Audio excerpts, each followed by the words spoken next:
बिस्मिल्लाहिर्रहमानिर्रहीम। अस्सलाम वालेकुम friends, welcome back to my YouTube channel Ali Sheikh की दुनिया। आज हम बनाने लगे हैं जी बेसन का हलवा, जो बहुत ही मज़ेदार और एक ज़बरदस्त किस्म की रेसिपी है। ये टुकड़ी वाला हलवा बन के तैयार होगा। ये बहुत ही क्रिस्पी और बड़े मज़े की रेसिपी है। रेसिपी को अब हम स्टार्ट करते हैं, जिसके लिए मैं आपको चीज़ें बता देती हूँ, साथ साथ चीज़ें बताती जाऊँगी और हम लोग इसको पकाते भी जाएंगे। ठीक हो गया जी। इसके लिए मैंने लिया जी हाफ़ के जी बेसन, और अगर आप कप का मेजरमेंट करें तो ये तकरीबन 2 कप बेसन है। ठीक है जी। इसके लिए अब मैंने पैन ऊपर चढ़ा दिया है। पैन में डालूंगी जी मैं हाफ़ के जी, अगर हमने बेसन लिया है तो हाफ़ के जी ही मैं इसमें डालूंगी घी। आप इसको ऑयल में नहीं बनाइएगा, आप इसको देसी घी में या बनास्पति घी में बना सकते हैं। ऑयल में इसका टेस्ट इतना मज़े का नहीं बनता। अब जी ये मैं इसमें डाल दूँगी पूरा हाफ़ के जी घी, और इसको घी को मैं थोड़ी देर गर्म करूँगी और इसमें मैं डाल दूँगी अब 8 से 10 इलायची। इलायची मैंने पीस के नहीं डालनी, इसको जस्ट मैंने तोड़ के इसमें शामिल कर दिया। ये टोटली ऑप्शनल है, अगर आपको पसंद है तो आप डाल सकते हैं, अगर आप नहीं पसंद करते तो आप इसको स्किप भी कर सकते हैं, लेकिन इनकी खुशबू इसमें बहुत मज़े की आती है। ठीक हो गया जी। अब 1 से 2 मिनट के लिए मैं इसको गर्म करूँगी। जस्ट हमने इसको गर्म करना है, ज़्यादा देर नहीं पकाना। अब इसमें मैं शामिल कर दूँगी जी बेसन। आँच हमने जो फ्लेम है वो हमने लो टू मीडियम रखना है, ज़्यादा हाई आंच पे हमने बेसन को नहीं भूनना। बेसन मैंने इसमें शामिल कर दिया है और इसको मैं तकरीबन हल्की हल्की आंच पे भूनती जाऊंगी जब तक इसका कलर चेंज ना हो जाए और इसमें से अच्छी सी खुशबू आने लग जाए। अब दूसरी साइड पे मैंने एक पैन चढ़ा दिया है, इसमें मैं डाला है मैंने 1 कप पानी, और इसमें हाफ़ के जी ही मैं शुगर ऐड करूँगी। शुगर आप कम खाना चाहते हैं तो आप कम भी शामिल कर सकते हैं, और अगर आप ज़्यादा खाना चाहते हैं आप ज़्यादा भी खा सकते हैं।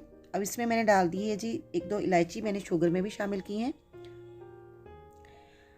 अब ये देखें जी हमारा जो बेसन है वो एक साइड पे भूना जा रहा है, हल्की हल्की आंच पे मैं इसको भून रही हूँ। अब एक साइड पे मैंने जो शीरा है, चाशनी जो हमने तैयार करनी है, वो भी हम पकाएंगे। बेसन तकरीबन हमें भूनते हुए 2 से 3 मिनट हो चुके हैं। अभी तक भी इसमें से ऑयल जो है बाहर नहीं आया, ना ही इसका भी कलर चेंज हुआ है, क्योंकि हम इसको बहुत ही मीडियम आंच पे पका रहे हैं।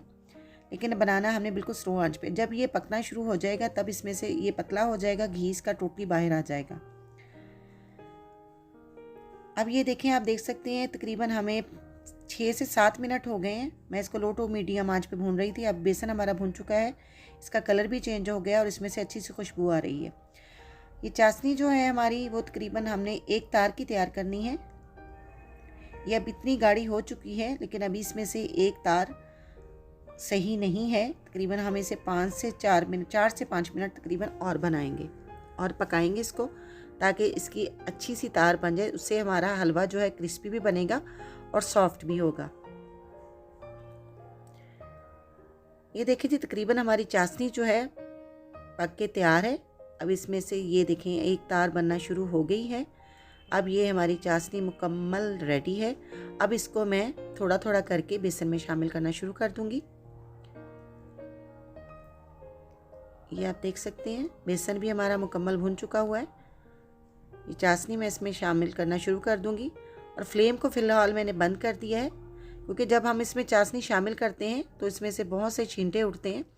इसलिए फ्लेम मैंने बंद करके इसमें चाशनी शामिल करूँगी, उसके बाद मैं फ्लेम को ऑन कर लूँगी। ठीक हो गया जी।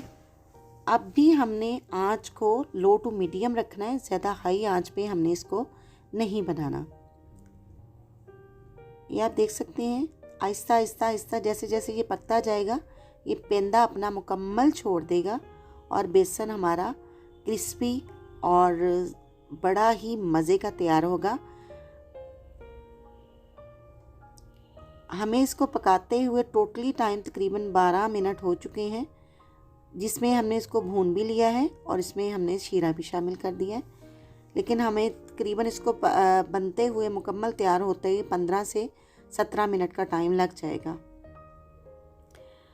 अब फ्रेंड्स, अगर आपको मेरी ये वीडियो अच्छी लग रही है तो प्लीज़ मेरे चैनल को लाइक कर दें, मेरी इस वीडियो को लाइक करें। ये आपका मेरे लिए बहुत सारा प्यार होता है।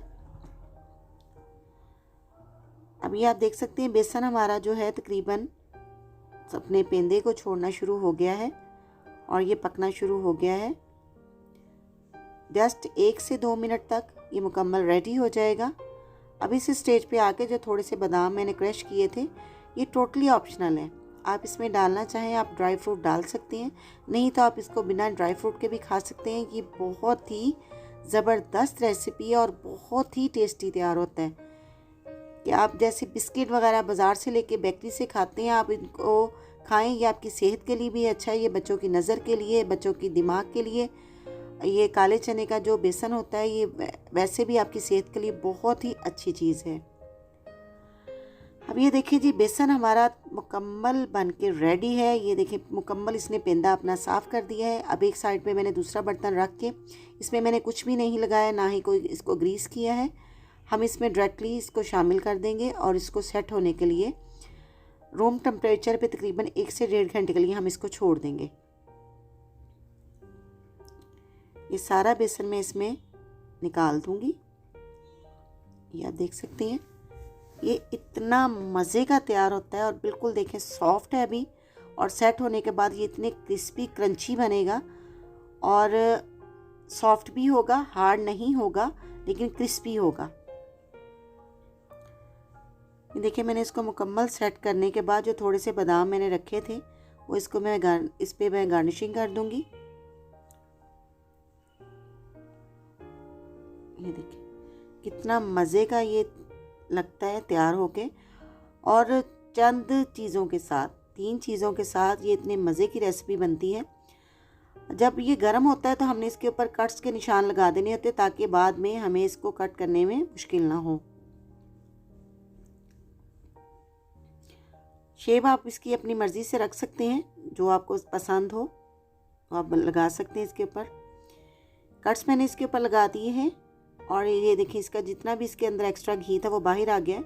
आप इसको निकाल भी सकते हैं, लेकिन इसके अंदर आप जस्ट भी होने के लिए छोड़ दें तो ये मज़ीद सॉफ्ट रहता है। अब ये देखिए जी, बेसन 1.5 घंटे के बाद उसका लुक देखें आप, कितना मज़े का, और घी देखें आप बिल्कुल भी नज़र नहीं आ रहा। ये इसने अपने अंदर सॉक कर लिया है। ये फ्रेंड्स इतनी ज़बरदस्त रेसिपी है कि आप इसको बनाने के बाद एयर टाइट कंटेनर में रखने के बाद आप इसको 1 माह तक भी खा सकते हैं, ये ख़राब नहीं होता। ये बिस्किट की तरह बड़ा ही क्रिस्पी और बड़ा ही मज़े का है। अब इसको मैं करती हूँ डिश आउट और इसका दिखाती हूँ आपको फाइनल लुक। अब फ्रेंड्स जो मेरे चैनल पे नए हैं तो प्लीज़ मेरे चैनल को सब्सक्राइब कर दें। जिन्होंने पहले से सब्सक्राइब किया हुआ है मैं उनकी दिल से शुक्रगुजार हूँ, और ये आपका मेरे लिए बहुत सारा प्यार होता है, मेरी हौसला अफजाई होती है। प्लीज़ प्लीज़ मेरे चैनल को सब्सक्राइब कर दें, लाइक कर दें, बेल आइकन को ज़रूर प्रेस किया करें ताकि मेरा हर आने वाला नोटिफिकेशन आपको मिलता रहे। अब ये देखें जी, सारा बेसन मैंने निकाल लिया है। अब ये है इसका फाइनल लुक। ये आप ज़रूर ट्राई कीजिएगा, मेरे इसी तरीके के साथ इसको ट्राई कीजिएगा। आप इसको बना के रखें, आप ख़ुद खाएं, अपने मेहमानों को खिलाएं, अपने बच्चों को खिलाएं। ये बड़ी ही ज़बरदस्त रेसिपी है। अब आगे सर्दियां स्टार्ट हो रही हैं तो जब आपका मीठा खाने को दिल करे आप इसको बना के खा सकते हैं, बहुत ही मज़े की चीज़ है। अब अगर मेरी वीडियो पसंद आई तो प्लीज़ लाइक करें और दुआओं में रखें याद। लाली शेख को दे इजाज़त। अल्लाह हाफिज़, टाटा, बाय बाय।